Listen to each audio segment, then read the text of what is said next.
오늘 엔비디아가 상승하자 경쟁 업체인 AMD도 3.56% 급등했습니다.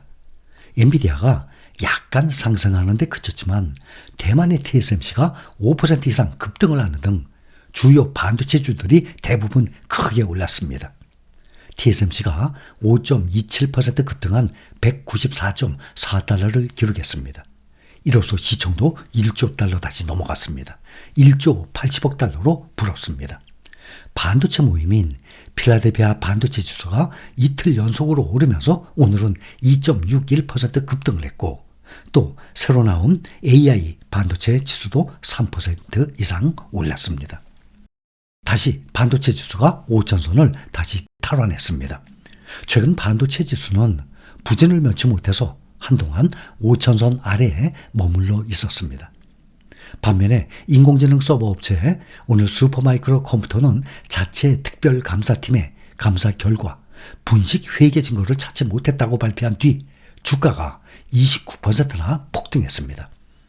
오늘 28.68% 폭등한 42달러로 치솟아 올랐습니다. 미국이 중국의 반도체 산업에 대한 규제안 확대를 결정했습니다. 블룸버그, 니케이 아시아 등에 따르면 미국은 중국 반도체 회사 140여 군데를 무역 제한 목록에 추가했습니다. 이 리스트에는 중국 반도체 제조업체들과 화웨이 관련 기업들이 다수 포함된 것으로 알려졌습니다.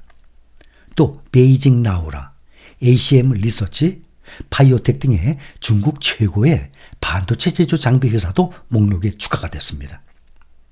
또한 조 바이든 미국 행정부는 이번 수출 통제에 해외 직접 생산품 규칙을 적용했습니다. 이 해당 규칙은 미국이 아닌 다른 나라에서 만든 제품이더라도 미국산 소프트웨어나 장비, 기술 등이 사용됐다면 수출 통제를 준수해야 한다는 의미예요. 우월한 기술력을 바탕으로 국제 특허 체제를 자국에 유리하게 만들어 온 미국만이 사용할 수 있는 무기로 평가가 됩니다. 또 미국산 고대역폭 메모리에 대한 수출 제한도 추가했습니다.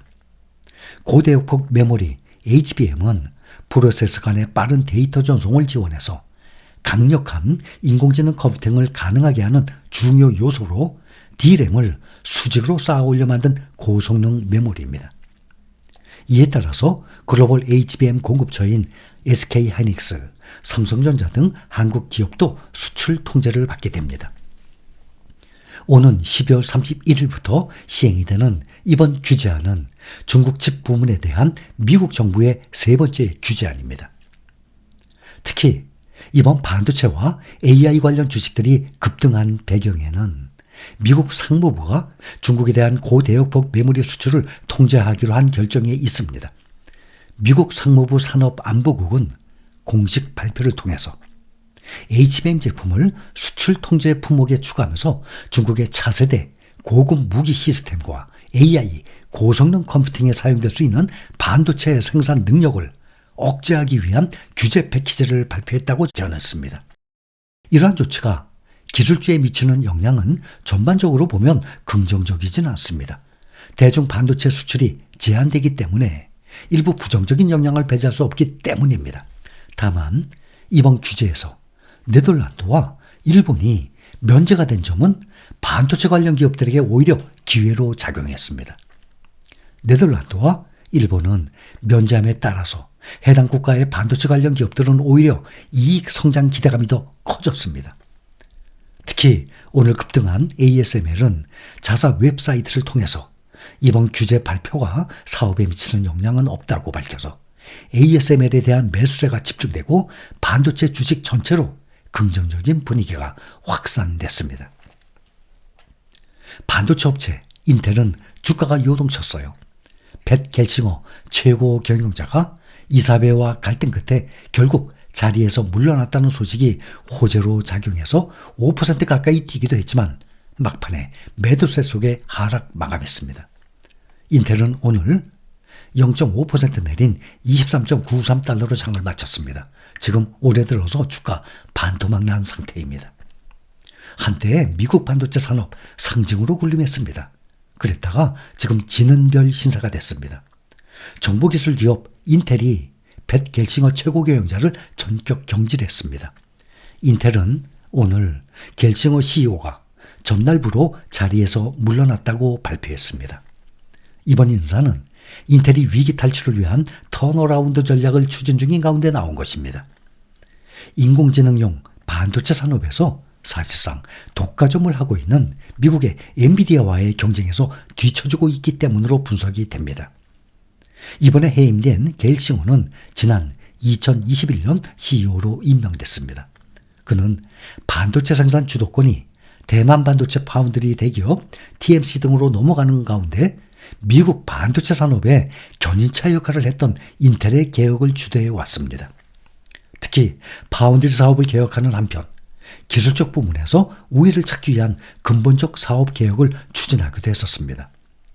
전문가들은 겔싱어 재임 기간 동안에 주가가 60% 이상 하락했기 때문에 이번 해임은 그리 놀라운 일이 아니다라고 지적합니다. 인텔 주가가 올해 들어서 정확히 반토막 50%가량 하락을 한 상태입니다.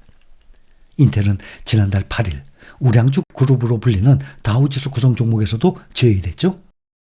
지난 25년간 인텔이 차지하고 있던 자리, 그 자리 인공지능 선두주자 엔비디아가 대체했습니다.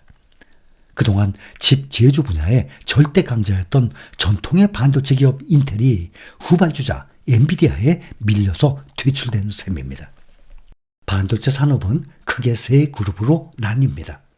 IDM은 반도체 설계부터 생산까지 모든 과정을 자체적으로 수행하는 종합 반도체 회사가 있어요.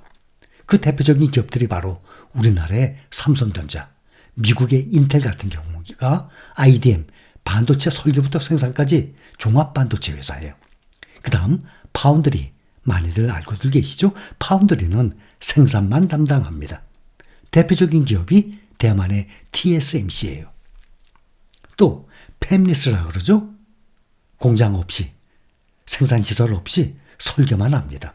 생산시설을 보유하지 않고 설계를 전문으로 합니다.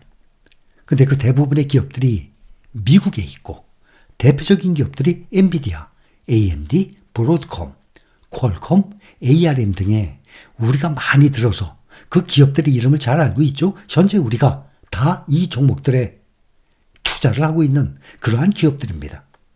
이미 그 기업들 이름을 잘 알고 있는 AI 반도체 기업들은 모두 설계에 집중하는 팹리스 기업들이에요.